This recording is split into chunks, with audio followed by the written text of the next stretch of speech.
Հակաեկեղեցական այդ շարժմանը միացող բարձրաստիճան որոշ քիչ քանակի հոգևորականների այսպես ասած շարժմանը միանալուց հետո տեսնում ենք, որ Վեհափար Հայրապետի հարգանքը, հեղինակությունը ժողովրդի մոտ ավելի բարձրացավ, որովհետև նախկինում էլ ժողովրդից շատերը կոնկրետ այս եպիսկոպոսների, արքիեպիսկոպոսների դեմ տարբեր բողոքներ էին ներկայացրել, եւ ես ինքս էլ ականատես եմ եղել, ինչպես ծնողը, ինչպես չգիտեմ, թուղթը իր ճտերին կպաշտպանի, Վեհափար Հայրապետը տարբեր առիթներով փորձել է իրենց պաշտպանել եւ դրա համար նաեւ թիրախավորվել է։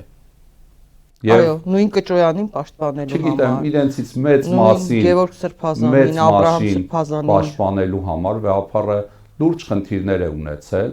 եւ իրենք միանալով հակաեկեղեցական շարժմանը կարող ենք ասել եկեղեցու բեռը մի տեսակ թիրախավոր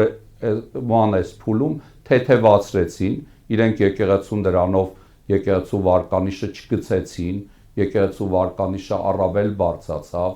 ոմանք հասկացան, որ այն մարդիկ, որ թիրախավորման պատճառ էին դարձել, հենց Նիկոլ Փաշինյանի կողմից, որ ժամանակ առ ժամանակ տարբեր ակնարկներ էր անում եւ մենք հասկանում էինք ակնարկները ում էր ուղված, նաեւ դա հասկացան այդ ակնարկների պատասխանատուները եւ վախեցան։